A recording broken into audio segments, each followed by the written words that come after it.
जो देती दुखों से किनारा। मुरली अमृत की धारा है धारा, जो देती दुखों से किनारा। भूले जीवन में हो जा शिव बाबा मुरली में समझा। भूले जीवन में हो जा शिव बाबा मुरली में समझा। तुम्हें देव का बनना है प्यारा, देखो गलती न करना दोबारा। मुरली अमृत की धारा है धारा, जो देती दुखों से किनारा।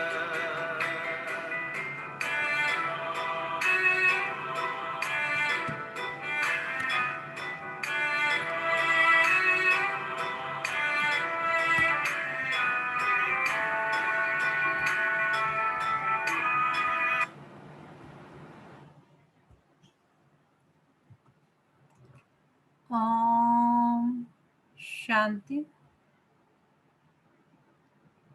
ओम शांति। ओम शांति। सभी रिलैक्स होकर बैठे। बाह्य दुनिया से अपने आप को डिटैच करके पूरा ध्यान भ्रिकुटी के मध्य में एकाग्रचित करेंगे। ये मुझ आत्मा का निवास स्थान है। मैं आत्मा इस शरीर की मालिक हूँ। मैं आत्मा इन कर्मेंद्रियों की मालिक हूँ। मैं बहुत भाग्यवान आत्मा हूँ कि परम पिता परमात्मा ने मुझे अपना बनाया है और रोज मुझे गुणों से, शक्तियों से, ज्ञान से भरपूर करते जाते हैं। शुक्रिया मेरे बाबा, शुक्रिया मुझे अपना बनाने के लिए, मुझे रोज पढ़ाने के लिए, मुझे पतित से पावन बनाने के लिए। सारा दिन इसी नशे में रहें कि वाह मेरा भाग्य, वाह मेरा बाबा और वाह ये ड्रामा। अभी इसी नशे में बैठेंगे और परम पिता परमात्मा के महावाक्य सुनेंगे। अभी मैं आत्मा अपने परम पिता परमात्मा के महावाक्य सुनूंगी। ओम शांति। आज 14 जून 2021 बाबा के महावाक्य पहले सुनते हैं मुरली का सार। मीठे बच्चे बाप के साथ साथ तभी चल सकेंगे जब इस पुरानी दुनिया से बेहद का वैराग्य होगा। बाप के साथ साथ तभी चल सकेंगे जब इस पुरानी दुनिया से बेहद का वैराग्य होगा। प्रश्न है, भगवान समर्थ होते हुए भी उसके रचे हुए यज्ञ में विघ्न क्यों पड़ते हैं? भगवान समर्थ होते हुए भी उसके रचे हुए यज्ञ में विघ्न क्यों पड़ते हैं? भगवान तो सर्व ज्ञाता है, सर्वगुणों से संपन्न है, फिर भी जो उसने यज्ञ रचा उसमें विघ्न क्यों पड़ते हैं? उत्तर है, क्योंकि रावण भगवान से भी तीखा है। जरूर जब उसका राज्य छीना जाएगा तो वह विघ्न डालेगा ही। शुरू से लेके ड्रामा अनुसार इस यज्ञ में विघ्न पड़ते ही आए हैं, पड़ने ही हैं। हम पतित दुनिया से पावन दुनिया में ट्रांसफर हो रहे हैं तो जरूर पतित मनुष्य विघ्न डालेंगे।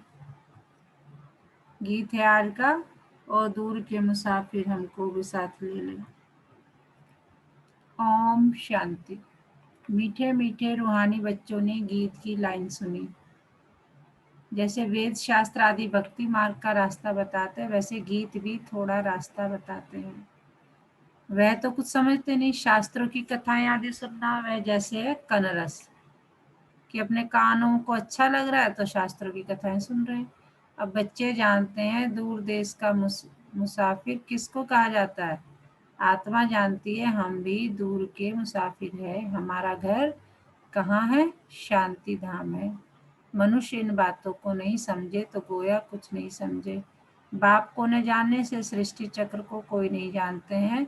यह आत्मा समझती है कि शिव बाबा कहते हैं मैं टेम्परेरी जीव आत्मा बनता हूँ, तुम स्थायी जीवात्मा हो, मैं सिर्फ संगम पर ही टेम्परेरी जीवात्मा हूँ। बाबा अपने लिए कह रहे हैं कि मैं ही संगम पर आता हूँ, तुम सब तो क्या हो, स्थायी हो। और बाबा कह रहे मैं ही संगम पर आता हूँ, सो भी तुम्हारे मुआसिक नहीं बनता, कि तुम्हारे जैसा नहीं बन पाता। मैं इस जीव में प्रवेश करता हूँ अपने परिचय देने, नहीं तो तुमको परिचय कैसे मिले। बाप ने समझाया है रूहानी बाप एक ही है जिसको शिव बाबा अथवा भगवान कहते हैं, दूसरा कोई नहीं जानते। इसमें पवित्रता का भी बंधन है, बड़े से बड़ा बंधन है अपने को आत्मा समझना। जिस दूर के मुसाफिर पतित पावन को भक्ति मार्ग में याद करते हैं वह रूहानी बाप समझाते हैं कि मैं सबको ले चलूंगा, किसको भी छोड़ नहीं जाऊंगा। वापस तो सबको जाना है, प्रलय भी नहीं होनी है। भारत खंड तो रहता ही है, भारत खंड का कभी विनाश नहीं होता है। सतयुग आदि में सिर्फ भारत खंड ही रहता है। कल्प के संगम पर जब बाप आते हैं तो आदि सनातन देवी देवता धर्म स्थापन करना होता है, बाकी सब धर्म विनाश होंगे। तुम भी आदि सनातन देवी देवता धर्म स्थापन करने में मदद कर रहे हो। तो गीत सुना, कहते हैं बाबा हमको भी साथ ले चलो। बाप कहते हैं ऐसे साथ में कोई चल ना सके जब तक पुरानी दुनिया से वैराग्य न आए। नया मकान बनता है तो पुराने से दिल टूट जाती है। तुम भी जानते हो ये पुरानी दुनिया खत्म होनी है, अब नई दुनिया में चलना है। जब तक सतो प्रधान नहीं बनेंगे तब तक सतो प्रधान देवी देवता बन नहीं सकेंगे। इसलिए बाबा बार बार समझाते हैं अपने को आत्मा समझ, बाप को याद करते रहो। सदगति करने वाला दूर का मुसाफिर एक ही आया हुआ है, उनको दुनिया नहीं जानती। सर्वव्यापी कह दिया है। अभी तुम बच्चे नंबरवार पुरुषार्थ अनुसार जानते हो। क्या जानते हो? कि हम शिव बाबा की संतान हैं। आते भी हैं तो समझते हैं हम बाप दादा के पास जाते हैं, तो यह फैमिली हो गई। यह है ईश्वरीय फैमिली। किसको बहुत बच्चे होते हैं तो बड़ी पलटन हो जाती है। शिव बाबा के बच्चे जो इतने भी के भाई बहन हैं, यह भी बड़ी पलटन हो जाती है। ब्रह्म कुमार कुमारियां सब जानते हैं हम वेद के बाप से वर्षा लेते हैं। शास्त्रों में दिखाते हैं पांडवों और कौरवों ने खेल खेला, राजाई दाव में रखी। अब राजाई न कौरवों की है न पांडवों की है, ताज आदि कुछ भी नहीं है। दिखाते हैं उनको शहर निकाला मिला, हथियार आदि छिपा कर जाए रखा। यह सब है दंत कथाएं। न पांडव राज्य है न कौरव राज्य है, न उन्हों की आपस में लड़ाई चली है। लड़ाई राजाओं की लगती है, यह तो भाई भाई हैं। लड़ाई हुई है कौरवों और यौवनों की, बाकी भाई एक दो को कैसे खत्म करेंगे। दिखाते हैं पांडव कौरव लड़े, बाकी 5 पांडव बचे और एक कुत्ता रहा, वह भी जब सब पहाड़ पर गल मरे। खेल ही खल्लास, राजयोग का अर्थ ही नहीं निकला। अभी तुम बच्चे जानते हो, क्या जानते हो? बाप कल्प कल्प आकर एक धर्म की स्थापना करते हैं और बुलाते भी हैं, हे पतित पावन बाबा आओ, आकर पतित से पावन बनाओ। सतयुग में सूर्यवंशी राजधानी ही होती है, ब्रह्मा द्वारा विष्णुपुरी की स्थापना हो रही है। बाप आए हैं तो उनके डायरेक्शन पर चलना है, कमल पुष्प समान पवित्र रहना है। कन्याओं को तो नहीं कहेंगे गृहस्थ व्यवहार में रहते कमल फूल समान रहो, वह तो है ही पवित्र। यह गृहस्थियों के लिए कहा जाता है। कुमार और कुमारियों को तो शादी करनी ही नहीं चाहिए, नहीं तो वह भी गृहस्थी हो पड़ेंगे। कुछ गंधर्वी विवाह का नाम भी है। कन्या पर मार पड़ती है तो लाचारी हालत में गंधर्वी विवाह कराया जाता है। वास्तव में मार भी सहन करनी चाहिए, परंतु अधर कुमारी नहीं बनना चाहिए। बाल ब्रह्मचारी का नाम बहुत होता है।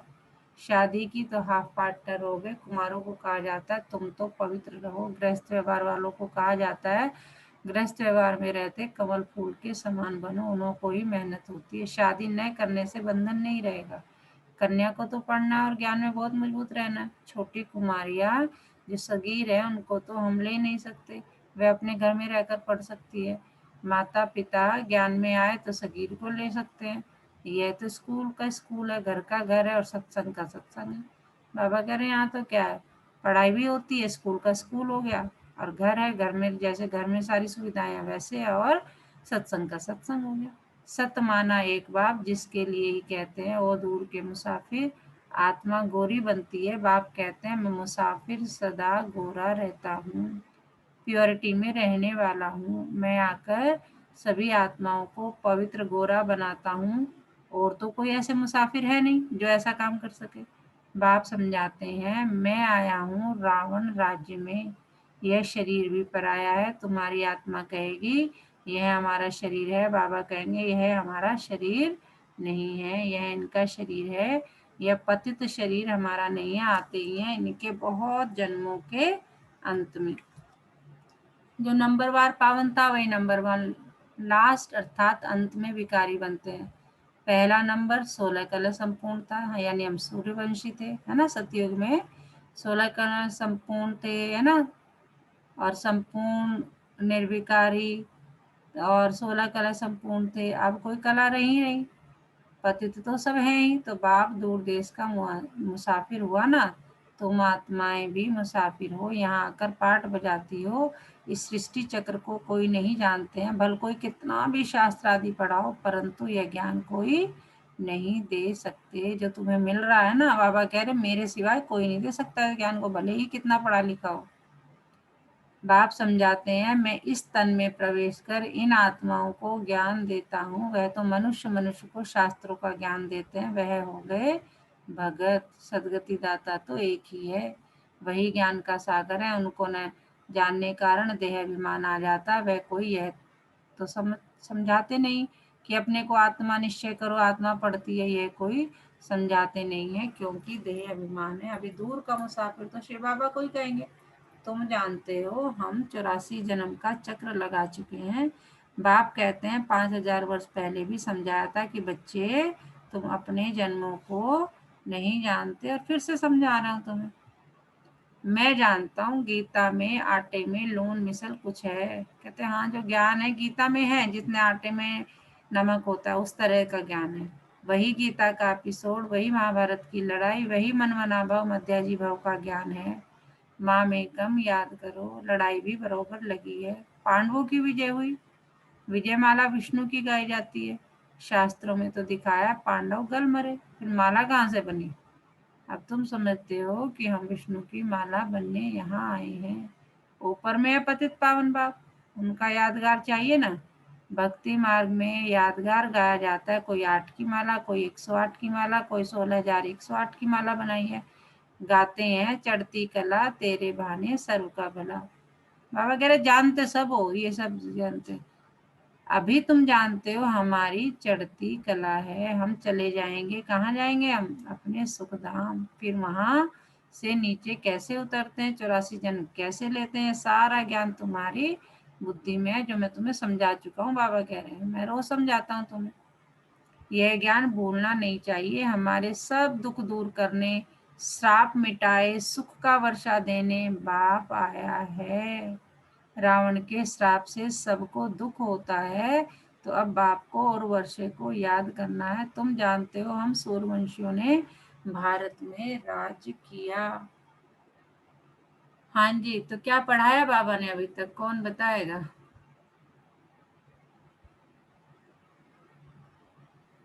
ओम शांति दीदी।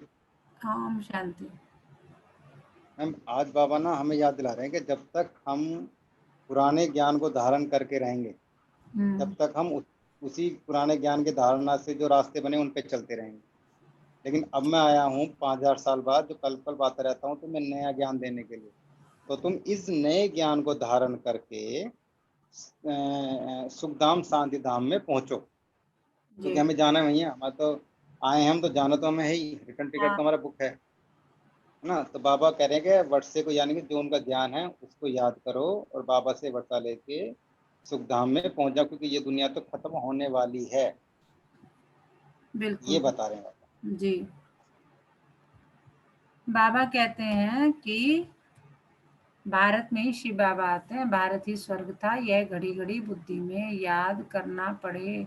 जिसने 84 का चक्र नहीं खाया होगा वह न धारणा करेंगे न कराएंगे, उसके लिए समझा जाएगा कि इसने 84 जन्म नहीं लिए हैं, यह देरी से आते हैं।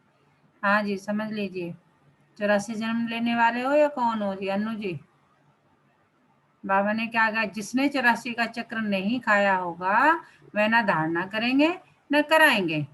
उसके लिए समझा जाएगा कि इसने 84 जन्म नहीं लिए हैं, यह देरी से आते हैं, स्वर्ग में नहीं आते हैं। पहले पहले जाना तो अच्छा है ना, नए मकान में पहले खुद रहते हैं फिर किराए पर चढ़ाते हैं, तो वह फिर सेकंड हैंड हुआ ना।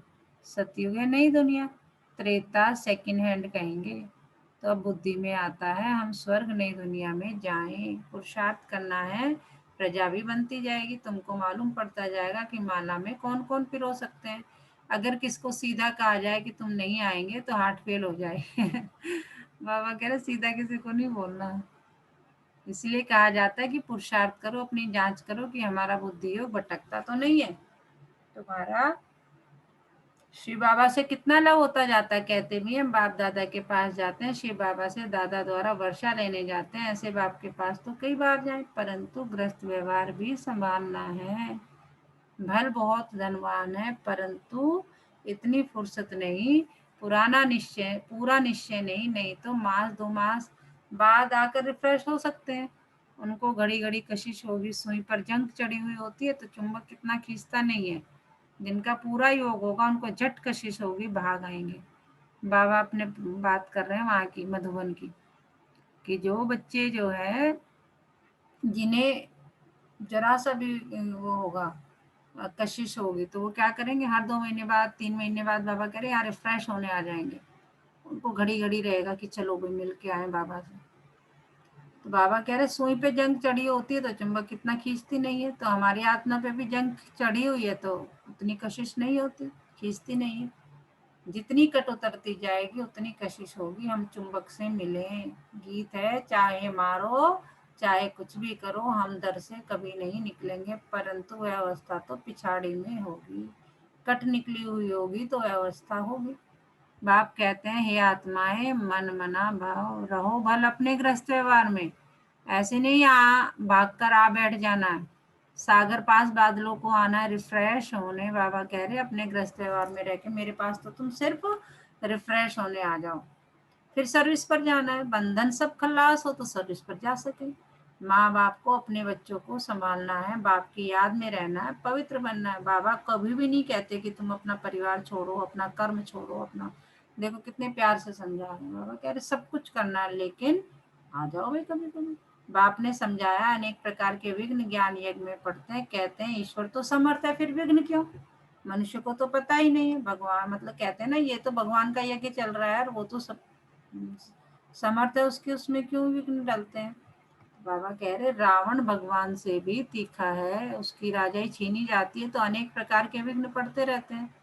ड्रामा प्लान अनुसार फिर भी विघ्न पड़ेंगे, शुरुआत से लेकर पतितों के विघ्न पड़ते हैं। शास्त्रों में भी लिख दिया है, कृष्ण को 16,108 पटरानियां थी, सर्प ने डसा, राम की सीता चुराई गई, अब रावण स्वर्ग में कहाँ से आए। झूठ तो बहुत है, कहते हैं विकार बिगैर बच्चे कैसे होंगे, उनको पता ही नहीं, जो वर्षा लेने वाले होंगे वही आकर समझेंगे। तो इस ज्ञान यज्ञ में असुरों के विघ्न पड़ते हैं, पतित को असुर कहा जाता है ही रावण संप्रदाय। अभी तुम कहाँ पर बैठे हो, संगम पर हो। रावण राज्य से किनारा कर लिया फिर भी कुछ लैस आती है, यह बुद्धि में ज्ञान है कि हम जा रहे हैं, बैठे तो यहाँ ही है, बुद्धि में ज्ञान है बैठे यहाँ हो, परंतु उनसे जैसे तुमको वैराग्य है। बाबा कह रहे कि सब कुछ करते हुए भी है ना, ऐसे कमल फूल समान रहना, सारा अपना धर्म करो, अपना कर्म करो, लेकिन बिल्कुल क्या करना है, वैराग्य, उसमें उलझ नहीं जाना है। ये छी दुनिया कब्रिस्तान बननी है। भिन्न भिन्न पॉइंट से समझाया जाता है। बाबा कह रहे देखो मैं तो भी तुम्हें अलग अलग एग्जाम्पल रह के रोज समझाता हूँ, वास्तव में तो एक ही पॉइंट है। बाबा कह रहे मैं तो एग्जाम्पल लेके समझा रहा हूँ, वास्तव में बात तो एक ही है, मैं घुमा के फिरा के कैसे भी कर लूँ, क्या मन मना भाव। कितनों की चिट्ठियां आती बाबा हम बांधे लिए हैं, एक द्रौपदी तो नहीं हजारों हो जाएंगी। अभी तुम पतित दुनिया से पावन दुनिया में ट्रांसफर हो रहे हो, जो कल्प पहले फूल बने होंगे वही निकलेंगे। गार्डन ऑफ अल्लाह की यहाँ स्थापना होगी। कोई कोई तो ऐसे अच्छे अच्छे फूल होते हैं जो देखने से ही आराम आ जाता है, नाम ही है किंग ऑफ फ्लावर्स। 5 रोज से रखा हो तो भी खिला रहेगा, खुशबू फैलती रहेगी।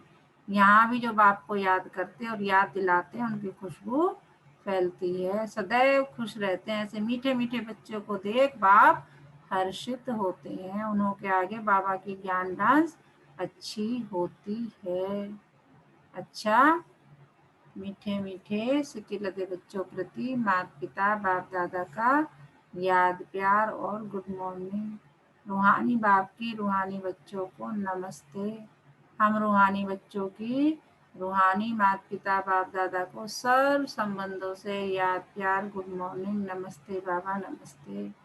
शुक्रिया बाबा शुक्रिया, हमें अपना बनाने के लिए, हमें रोज पढ़ाने के लिए, हमें पतित से पावन बनाने के लिए। तो हमें 24 घंटे इसी नशे में रहना है। पाना था जो पा लिया और क्या बाकी रहा। वाह मेरा भाग्य, वाह मेरा बाबा, वाह ये ड्रामा। और बाबा कह रहे मैं तो तुम इधर उधर से 10 युक्तियों से बताता हूँ, लेकिन बात वही है मन मना भाव। अपने को आत्मा समझ के मैं आत्मा को याद करो, एक बात ये है। हाँ जी, और कोई बताएगा बाबा ने क्या पढ़ाया आज? ओम शांति मैम। ओम शांति। मैम, बाबा जी जो बात समझ में आई, वैसे तो रोज रिवीजन कराते हैं बाबा जी, भाई मुझे याद करो, गृहस्थ जीवन में रहते हुए अपने कर्म को नहीं छोड़ना है, कर्म करते हुए अपने आप को पतित से पावन बनाना है। बट आज एक और नई चीज बात पता चलती है कि भाई हम लोग रावण राज्य में ही बैठे हुए हैं। हम लोग जितने भी बाबा के बच्चे हैं, हम लोग अब संगम युग पे आके अपने आप को क्लीन कर रहे हैं। वेरी हम लोगों को पता है गुड। कि हमें, जैसे कि रावण राज्य में रहते हुए ही हमने किनारा कर रखा है एक तरफ कि हाँ भाई हमें अब पता है, हमें ज्ञान में आ चुके हैं कि भाई ये तो होना ही है, इस धरती का विनाश एक दिन होना है, हमें जाना है अपने परम धाम। बाबा बोलते हैं कि भाई ये मत करो कि तुम आ जाओ अपना सब कुछ छोड़ छाड़ के, फिर तो तुमने वही कर दिया, अपने सारे कर्म मुक्त हो गए। इन सबको अपने बाबा जी के ज्ञान को रखते हुए अपनी परिस्थितियों को भी झेलना है, सब कुछ करते हुए सिर्फ उन्हें याद भी करना है और अपना काम भी करना है। बिल्कुल। और आज तो बाबा जी ने ये भी बताया है कि भाई अगर आपको जीवन में खुशहाल रहना है, भाई हम मुझे बहुत दुख आते हैं, बहुत सब कुछ होता है, बट मुझे लगता है कि अगर हम जितना बाबा जी को याद करेंगे ना, हमें हर चीज का सोल्यूशन आसानी से मिल जाता है। बिल्कुल बिल्कुल। बहुत मैम अच्छा। इसी में थोड़ा सा ऐड करना है हाँ। ना, इसमें अनु जी की बात में थोड़ा सा ऐड कर देते हैं। जब तक एक बाबा जी ने सुई का उदाहरण दिया, अगर सुई पे ना जंग लगा हुआ है तो वो मैग्नेट की तरफ या मैग्नेट उसे अटैक नहीं कर पाएगी। इसका मतलब यह है कि जब तक हमारे ऊपर पुराने ज्ञान की धारणा है ना, जो हमारे अब तक ज्ञान लिया हुआ है, जब तक हमें बाबा जी का ज्ञान समझ में नहीं आएगा। हमें तो बिल्कुल प्योर बन के उनके पास जाना है, और वो प्योर बनने की विधि हमें बता रहे हैं। तो जब तक हमारे में ना कुछ बंधन रहेंगे ना, इन द सेंस ये है, तो जब तक हम बंधन मुक्त हो ही नहीं पाएंगे। बिल्कुल बिल्कुल। मैम एक बात और पूछनी थी, जैसे ये अब इतने रिलेशन होते हैं लाइफ में, आप किसी को छोड़ भी नहीं सकते हो, किसी को इग्नोर भी नहीं कर सकते हो, परेशानियां भी बहुत आती है, हम उसे मेंटेन कैसे करना चाहिए? आई मीन आप सबको तो अपनी बातों को नहीं समझा सकते ना कि भाई ये आपके लिए सही है, ये नहीं है, लोग तो अपनी साक्षी बन चलाएंगे के ना। होके देखे रहो, जरूरी नहीं है कि आप जो है सबको समझा पाओ। आप उन्हें एक तो वही सकाश देने की विधि है उनको, जब मेडिटेशन में बैठे तो उन्हें आत्मा देखो कि भाई ये इसकी सोच है, ये मेरी सोच है। वो अपनी जगह सही है क्योंकि उन्हें उतना ही ज्ञान मिला हुआ। मैं अपनी जगह सही हूँ कि मुझे, क्योंकि मेरा ज्ञान तो हाई है ना, तो मैं तो उस चीज को समझ रही हूँ। अब ये कहते हैं ना कि समझदार जो है कि अब मान लो एक दो बंदों की लड़ाई हो रही है, मान लो है ना, किसकी, एक सपोज बाप बेटे की लड़ाई हो रही है, तो उसमें जो है किसे समझाया जाएगा ज्यादा बताओ? जो है अगर मान लो लड़े जा रहे हैं तो लोग बाप किसे कहेंगे? बाप को मैम कहेंगे। बड़े को। हाँ, बड़े को हाँ, कहेंगे। तो हमारा एब्सोल्युटली। ज्ञान बड़ा है तो हमें ये समझ में आनी चाहिए कि हमें अपने आप को समझाना है कि भाई ठीक है, इसके पास ज्ञान नहीं है तो जैसा ज्ञान है तो वैसी बात करेगा ना। अब मान ले सामने वाले को हिंदी आती है बोलनी सॉरी, इंग्लिश तो मैंने सीखी है ना, उसे हिंदी आती है तो हिंदी बोलेगा, इंग्लिश मुझे आती है, बाबा का ज्ञान इंग्लिश है फॉर एग्जाम्पल। तो मैं ये समझू कि इसे क्यों नहीं, ये क्यों नहीं इंग्लिश बोलता है, क्योंकि उसे आती ही नहीं है। तो उसे जो आता है वो अपने हिसाब से कर रहा है। तो हमें ये समझ, यही तो समझ करनी है कि वो अपने हिसाब से चल रहा है, जितना उसमें ज्ञान है, जितना उसमें समझ है। लेकिन मुझे तो समझ आ गई ना, मैं तो समझदार हूं ना, तो मैं भी उसकी तरह ही अगर रिएक्ट और एक्ट करूंगा तो फिर फायदा क्या है। तो यही बाबा कहते हैं, मैम अगर साक्षी साक्षी दृष्टा भव, है ना, ट्रस्टी भव, यही सब तो बाबा कहते हैं। जो चल रहा है बिल्कुल देखते रहो, उसमें इन्वॉल्व मत हो। चल रहा है, तुम उसमें मैम कुछ कर अगर सकते हो। हाँ, अगर इन्वॉल्व ही नहीं होंगी तो बाय चांस भाई घर की उस पे आ जाए कि भाई नहीं, अब तो इन्वॉल्व होने मतलब का मतलब ये नहीं है कि मेंटली इन्वॉल्व होना है, मतलब अपने इन्वॉल्व होने का मतलब सिर्फ डिस्टर्ब नहीं होना है अपने आप को, कि भाई ये मेरा पार्ट है, मुझे ये करना है, ठीक है, अब मिलके करते हैं, जैसे भी है एक्सपेक्टेशन है वो करनी है, लेकिन उसमें परेशान नहीं होना कि मैं इतना कर रहा हूँ फिर भी मुझे मतलब मुझे कोई समझता नहीं है, या कोई देख नहीं रहा है, कोई समझ नहीं रहा है। नहीं, अपना धर्म कर्म करते रहो बिल्कुल वैरागी बन के। उसमें ये नहीं कि मुझे कोई कुछ कहेगा या कह रहा है, कहने दो उसका, मैं तो दिल से कर रहा हूँ ना उस काम को। अब किसी को नहीं लगता, नहीं दिखता, वो उनकी प्रॉब्लम है, मेरी थोड़ी है। मैं तो भगवान को साक्षी मान के सही काम कर रहा हूँ, जितनी मेरे में अक्ल है, जितना मेरे पास सुविधाएं हैं, उसके हिसाब से मैं कर रहा हूँ, है कि नहीं। मैम आंसर आंसर मिला अपने क्वेश्चन का? नहीं मैम अभी तक तो नहीं मिला मैम, थोड़ा सा कंफ्यूज चलो, मैम। इसके देखो बाद अगर बात कर लेंगे आराम से, इसके बाद बात करते हैं और एक्सप्लेन कर देंगे, है ना। ठीक है। हाँ जी, बॉबी जी आप कुछ कहना चाह रहे थे। मैम अन्नू जी की जो प्रॉब्लम है ना, वो मेरे ख्याल से हर घर में हर किसी के साथ है। वो तो लेकिन सबकी इसका प्रॉब्लम जो है। जो इसका सॉल्यूशन है ना अनु जी, बहुत बहुत ही आसान है। बस ये है कि अभी थोड़ी सी मीटिंग चल रही है, इसमें इसका जवाब नहीं दे पाएंगे। जितना मैं समझा हूं ना अभी आपकी थोड़ी सी बातों से, जितना आप परेशान है उससे डबल परेशान रहा करता था मैं। ललिता मैम भी बता सकती हैं, है ना। हाँ, लेकिन जो इसके तुरंत बाद हम बात करेंगे उसके बारे में, है ना। हाँ जी ma'am, we will take time और इसके तुरंत बाद बात करेंगे। बहुत अच्छा है। साथ में निकलना अनु जी, परेशान मत होना, बहुत आसान है। हाँ, जी। धारणा के लिए मुख्य सार, ज्ञान और योग में मजबूत बनना है। अगर कोई बंधन नहीं है तो बंधनों में जानबूझकर फंसना नहीं है, बाल ब्रह्मचारी होकर रहना है। अभी हमारी चढ़ती कला है, बाबा हमारे सब दुख दूर करने, श्राप मिटाए, वर्षा देने आए हैं। बाप और वर्षा को याद कर अपार खुशी में रहना है। जांच करनी है कि हमारा बुद्धि योग कहीं भटकता तो नहीं है। वरदान है, समान में स्थित रह, देह अभिमान को समाप्त करने वाले सफलता मूर्त भव। समान में स्थित रह, देह अभिमान को समाप्त करने वाले सफलता मूर्त भव। जो बच्चे समान में स्थित रहते हैं वही बाप के हर फरमान का सहज ही पालन कर सकते हैं। समान भिन्न भिन्न प्रकार के देह अभिमान को समाप्त कर देता है, लेकिन जब समान से स्व शब्द भूल जाता है और मान शान में आ जाते हो तो एक शब्द की गलती से अनेक गलतियां होने लगती। स्व मान यानी स्व का सम्मान करना, लेकिन बाबा कह रहे जब स्व भूल जाता है और मान शान में आ जाते हैं तो एक शब्द की गलती से अनेक गलतियां होने लगती है। इसलिए मेहनत ज्यादा और प्रत्यक्ष फल कम मिलता है, लेकिन सदा स्वमान में स्थित रहो तो पुरुषार्थ व सेवा में सहज ही सफलता मूर्त बन जाएंगे। स्लोगन है आज का, तपस्या करनी है तो समय को बचाओ, बहाना नहीं दो। हम करते हैं ना, भाई कर लेंगे, आज ये हो गया, आज वो हो गया, तो ऐसे नहीं करना है। मतलब 100% जो है अपना देना है, समय को बचाना है। मान लीजिए मुझे, अब जैसे मुरली बाबा सुबह चलवाते हैं, तो इसमें हम ये कर लें कि अरे टाइम नहीं है, इस टाइम उठ जाओ, मतलब कुछ भी XYZ होता है, तो बाबा कह रहे हैं अगर तपस्या करनी है तो समय को बचाओ, यहाँ से बचाओ, वहां से बचाओ, बहाना नहीं दो कि भाई मेरे साथ ये हो गया। जब तक कि मान लीजिए कोई नेट ही काम नहीं कर रहा तो उसमें तो कुछ नहीं कर सकते, लेकिन अदरवाइज करना है। पूरे दिन किस सम्मान में रहना, मैं सफलता मूर्त हूँ, और सफलता मूर्त के लिए बाबा ने कहा है कि सम्मान में रहना है। अच्छा, ओम शांति।